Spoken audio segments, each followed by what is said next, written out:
Time now for weather with Al Dutcher. And Al, it looks like we have some cooler weather that's moved into the area. What can we expect for the week ahead? Well, Troy, you're exactly right. We did see the cold air come in, and unfortunately we're going to have to deal with it for a couple more days before we start to see a warming trend as we get into the middle of next week. But more importantly, this storm system that was well advertised for the better part of the last 7 to 10 days, depending on which model run you looked at, really showed this snow system cranking up as we got to the end of this week, and it pretty much came out as expected outside of the intense amount of snowfall that was originally predicted with this system. And some of the models were, and some of the numbers shooting around were in the 30+ inch range. Now, we may get there, but officially what I've seen is nowhere even close to that. We're basically in that 12 to 18 inch range with the high winds, and with the winds that we have seen in the Dakotas, it may be very, very difficult to really find out what the true totals were. But more importantly, the farther south you went, the less the totals were. And in fact, the biggest accumulations that we've seen here across the state was in the northern half of the Panhandle. Unofficial reports in the 4 to 8 inch range, and we'll probably see a couple events that'll be a little light sites that'll be a little bit more than that, since they're right up in the southern portions of the Black Hills region.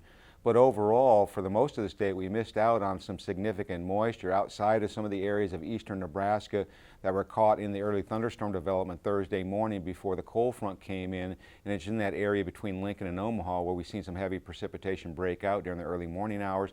And that passed into Iowa where they've seen more significant moisture. So for the areas that were dry slotted, particularly south central and southwestern Nebraska, the likely scenario is here, if we can get a couple good days of dry weather, we may be able to get back out in the fields in pretty short order, since we were lacking in major significant moisture in this region. So as we look at the upper air models, what we'll notice is this big upper air low that was responsible for the blizzard-like conditions in the Dakotas and heavy snowfall all the way into the northern Panhandle has now moved up into northwestern Wisconsin, and the surface low right under top of it means that this system is going to slowly grind its way toward the northeast. And so we are going to see pivoting snowfall around this area. Although the snow total should come down somewhat for our region, we're just basically looking at the winds coming out of the northwest and a very cool day ahead of us. And as we get into tomorrow, that reinforcing shot of cool air comes in behind the main frontal boundary, keeping us in the cool conditions here in the state. But the good news is we don't see any precipitation across the state. Now on Monday, we start to see another system trying to dive out of the northern Rockies. That's going to increase our temperature somewhat, so we're going to rebound back up into the mid to upper 50s north to the low 60s south.